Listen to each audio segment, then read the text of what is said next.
శ్రీమాత్రే నమః, శ్రీ గురుభ్యో నమః. తదుపరి మిథున రాశి వారికి సంబంధించి 2026వ సంవత్సరం ఎలా ఉండబోతుంది అనేటువంటి విషయాన్ని ఇప్పుడు మనం తెలుసుకుందాం. 2026వ సంవత్సరం కూడా 2025 మాదిరిగా ప్రవర్తిస్తుంది. గోచారంలో గ్రహ సంచారాల్లో మార్చి నెల చాలా ప్రమాదకరమైనటువంటి నెల. 4-5 గ్రహాలు మకరంలో కుంభంలో సంచారం చేయడము, అలాగే మిథున రాశి వారికి ఆ యొక్క స్థానాలు అష్టమ నవమ స్థానాలు అవ్వడము, విశేషంగా ఏవైనా ఇబ్బందులు కలిగేటువంటి ప్రమాదం ఎక్కువగా ఉంది. మకరంలో గ్రహ సంచారాలు లేకుండా కుంభంలో గనక ఈ యొక్క గ్రహ సంచారాలు శుక్రుడు కానీ, కుజుడు కానీ, సూర్యుడు కానీ, చంద్రుడు కానీ గ్రహ సంచారాలు చేస్తున్నప్పుడు విశేషమైనటువంటి ఇబ్బందులు జరుగుతూ ఉంటాయి. అందులో భాగంగా ఈ యొక్క మిథున రాశి వారికి సంబంధించి బుధుడు రాష్ట్రాధిపతి సౌమ్య గుణోపేతం తంబుదం ప్రణమామ్యహం అంటారు. అంటే బుధ సంబంధితమైనటువంటి రాశి కాబట్టి చాలా సౌమ్యంగా ఉంటారు, కాబట్టి వ్యాపార దక్షత కలిగి ఉంటారు, కాబట్టి వ్యాపారానికి సంబంధించి ప్రమాదం జరగవచ్చు. ఏవైనా ప్రయాణం చేస్తున్నప్పుడు ఇబ్బందులు కలగవచ్చు. ఈ మార్చి నెలలో మాత్రమే. ఆ తర్వాతకంతా కూడా చూసుకుంటే మిథున రాశి వారికి లగ్నాత్ అంటే వారి యొక్క మిథునంలో గురుగ్రహ సంచారం అనేటువంటిది ఫిబ్రవరి వరకు మాత్రమే ఉంటుంది. తర్వాతకి ద్వితీయంలోకి అంటే కర్కాటకంలోకి, తృతీయం అంటే సింహంలోకి, అలాగే చతుర్థం అంటే కన్యలోకి, అలాగే పంచమ స్థానం అంటే తులారాశిలోకి ప్రవేశించడం ఆ తర్వాత సంవత్సరంలో. సో ఓవరాల్గా చూసుకుంటే గురు అనేటువంటి వాడు యోగించేది ఎవరికయ్యా అంటే విద్యార్థులకి, ఎంప్లాయీస్కి. కాబట్టి విద్యార్థులు కానీ ఎంప్లాయీస్ కానీ ఎవరైతే ఉంటారో వారికి కేవలం ఫిబ్రవరి మార్చి వరకు మాత్రమే చాలా యోగిస్తుంది. నూతనంగా వివాహాలు చేసుకోవాలన్నా, ఏవైనా సంతానం కోసం ప్రయత్నించాలన్నా ప్రథమార్థమిక లాభించదు. ద్వితీయార్థానికి వచ్చేసరికి ద్వితీయార్థంలో కూడా జూలై, ఆగస్టు, సెప్టెంబర్ నెలల్లో ఎటువంటి లాభము ఉండదు. అలా కాకుండా జూలై, ఆగస్ట్, సెప్టెంబర్ తర్వాతకి అక్టోబర్, నవంబర్, డిసెంబర్ ప్రాంతంలో కాస్త ఉపశమన కాలంగా ఉంటుంది. ఎవరైతే విద్యార్థులు, ఉద్యోగస్తులు, గృహిణులు కూడా, అలాగే చేతి వృత్తులు చేసుకొని వ్యాపారాలు చేసుకొని చిన్నకారు వ్యాపారం చేసుకునే వాళ్ళు ఎవరైతే ఉంటారో వాళ్ళకి కూడా ఈ యొక్క విశేషమైనటువంటి ఈ యొక్క నెలలో, ఈ యొక్క సంవత్సరంలో విశేషంగా ప్రథమార్థము, ద్వితీయార్థము చూసుకుంటే ప్రథమార్థంలో 3 నెలలు బాగుంటుంది, ద్వితీయార్థంలో కూడా 3 నెలలు బాగుంటుంది. కాబట్టి వ్యాపారస్తులకి నో లాస్ నో ప్రాఫిట్గా ఉంటుంది. అది పెద్ద సమస్య ఏం కాదు. కానీ కొన్ని రకాలైనటువంటి వ్యాపారస్తులు ఉంటారు, అవి కంప్లీట్గా విదేశాలకు సంబంధించి అక్కడ జరిగేటువంటి పరిస్థితులను బట్టి ఇక్కడ వ్యాపారం అనేటువంటిది ఉంటుంది. అలాగే కొన్ని వాతావరణ సంబంధితమైనటువంటి వ్యాపారస్తులు ఉంటారు, అంటే ధాన్యపు వ్యాపారం చేసేటువంటి వాళ్ళు, ఆయిల్ బిజినెస్ చేసేటువంటి వాళ్ళు, అలాగే పత్తి బిజినెస్ చేసేటువంటి వాళ్ళు ఎవరైతే ఉంటారో వీరు రైతుల నుండి తీసుకునేటువంటి ధరలు, రైతులకు సరైనటువంటి వసతులు ఇవ్వడము, రైతులు కానీ పంట బాగా పండించారు అని అంటే ఆ సంవత్సరం వీరందరికీ బాగుంటుంది. అందుకే అంటారు రైతే రాజు అని.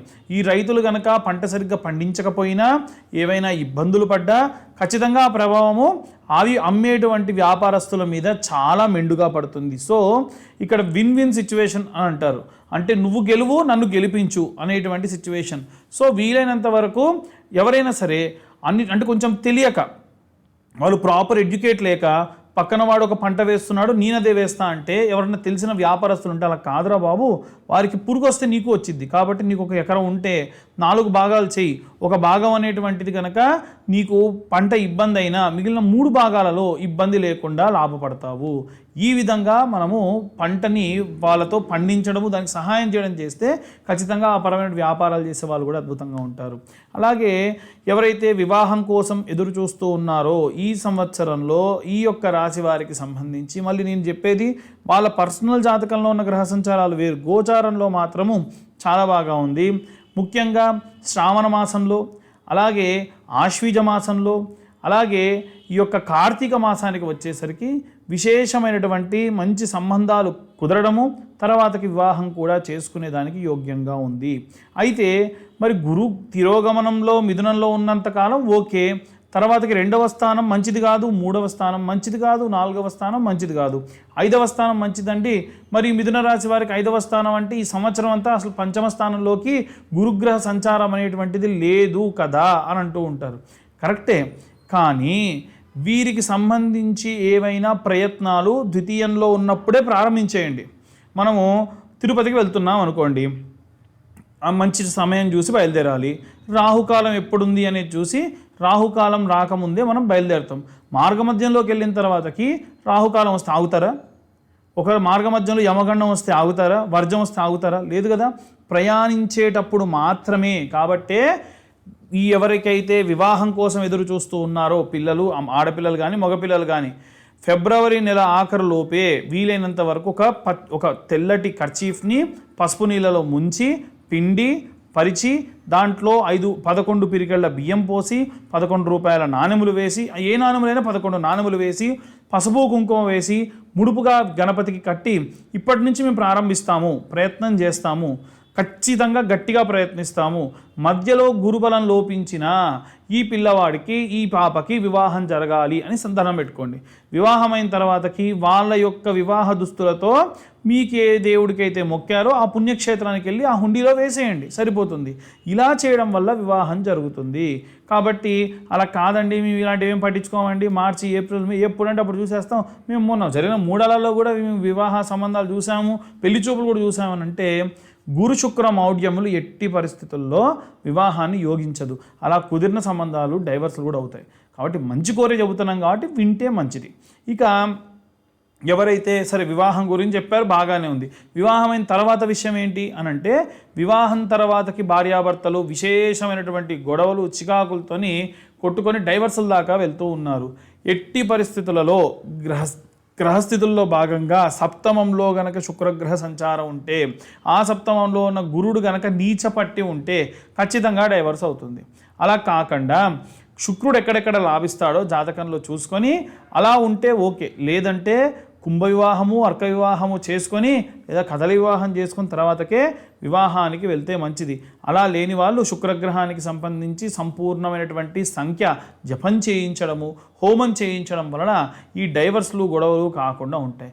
అలా కాదండి మేము ఎలా అయినా సరే కోర్టులో తేల్చుకుంటామనంటే ఖచ్చితంగా డైవర్స్ అవుతుంది. డైవర్స్ ఇచ్చే సమయానికి అయ్యో నేను అనవసరంగా డైవర్స్కి వచ్చానే, అయ్యో నేను వీరితో కలిసి ఉందాం అనుకుంటున్నాను, ఇక ఇంత తిప్పలు పెట్టి ఇప్పుడు వాళ్ళతో జీవితాంతం కలిసి ఉండడం కష్టం అనేటువంటి ఒక రిగ్రెట్తో చాలామంది డైవర్సులు తీసుకుంటూ ఉన్నారు. కాబట్టి ఆలోచించి నిర్ణయాలు తీసుకోండి. అలాగే విశేషంగా రైతులు ఎవరైతే ఉంటారో వారు కూడా ముందుగానే చెప్పుకున్నాం, కుజగ్రహ సంబంధితమైనటువంటి వాటికి సంబంధించి రైతులందరూ కూడా మీ యొక్క పంటలు, పొలాలు, వాటికి సంబంధించిన పనులు చూసుకోండి. ఎంత దారుణమైన సిచ్యువేషన్లో 2025 సంవత్సరం అంటే 10ల సంఖ్యలో ఎకరాలున్నా వారి పంట చేతికి రాక వాటికి పెట్టిన పెట్టుబడికి అప్పులు తెచ్చి ఆ వడ్డీలు కట్టాల్సిన పరిస్థితుల్లో పాపం రైతు ఇబ్బంది పడుతూ ఉన్నారు. కాబట్టి చాలా జాగ్రత్తగా ప్లాన్ చేసుకోండి. 2026 కూడా అలాంటి సిచ్యువేషన్స్ చాలా కనిపిస్తూ ఉన్నాయి. అలాగే ఎవరైతే రాజకీయాల్లో ఉంటారో, రాజకీయపరమైనటువంటి లాభం కావాలి అనుకుంటూ ఉన్నారో, రాజశ్యామల అమ్మవారికి సంబంధించినటువంటి యాగం చేసుకుంటే మంచిది. ఇప్పుడు ఇది చెబుతున్నాను కదా నా దగ్గర చేసుకోమని, నేను మీకే కాదండి ఎవ్వరికీ చెప్పను. నా ఉద్దేశం ఒకటే, మీరు ఎక్కడన్నా చేయించుకోండి, పద్ధతిగా త్రూ ప్రాపర్ ఛానల్ ఆ యాగం చేసుకొని రాజకీయంలోకి ప్రవేశించండి. చాలామందికి ప్రత్యక్ష రాజకీయాలు అనుకూలంగా ఉండవు, పరోక్ష రాజకీయాలు ఉంటాయి. అంటే వారు కింగ్ మేకర్స్గా బాగుంటారు తప్ప వాళ్ళు కింగ్గా ఉండడం అయితే జరగదు. కింగ్ మేకర్ ఈ సంవత్సరం కాకపోతే ఇంకో సంవత్సరం, ఈసారి ఇతను కాకపోతే ఇంకోసారి ఇంకొకరిని పెట్టైనా సరే మనం ముందుకు వెళ్ళొచ్చు. కాబట్టి ఈ పరమైనటువంటి విషయాల్లో విశేషంగా వీరు ముందుకు వెళ్ళొచ్చు. ఇవన్నీ కూడా గోచార రీత్యా చెబుతున్నటువంటి విషయములు మాత్రమే. డీటెయిల్డ్గా మీకు జాతకం కావాలనుకుంటే మీ పేరు, మీ date of birth, time, place కింద ఉన్న నెంబర్కి వాట్సాప్ చేయండి. ఈ 2026వ సంవత్సరంలో 2511 రూపాయలు ఛార్జ్ చేయడం జరుగుతుంది. ఒక రోజు సమయం పడుతుంది. దయచేసి కాస్త మీరు డేట్ ఆఫ్ బర్త్ టైం ఇచ్చిన తర్వాతకి మాకు టైం ఇవ్వండి. ఉన్నటువంటి రష్ అందరూ ఒక్కొక్కరిది క్లియర్ చేసుకుంటూ రావడానికి సమయం పట్టవచ్చు. అలాగే ఎవరైతే డేట్ ఆఫ్ బర్త్ టైం లేదో మేము ఇప్పుడు చెప్పేటువంటి జాగ్రత్తలు తీసుకుంటే సరిపోతుంది. అంతకు మించి ఇంకా ఏవి కూడా చేయాల్సినటువంటి అవసరం లేదు. ఇక అందరికీ సంబంధించి ఓవరాల్గా ఈ యొక్క మిథున రాశి వారికి సంబంధించి విశేషంగా చెప్పాలనంటే చాలా పర్ఫెక్ట్గా ప్రశాంతంగా ఉంది. టెన్షన్ తీసుకోవాల్సిన అవసరం లేదు, జాగ్రత్త పడితే సరిపోతుంది. సర్వే జనా సుఖినో భవంతు. స్వస్తి.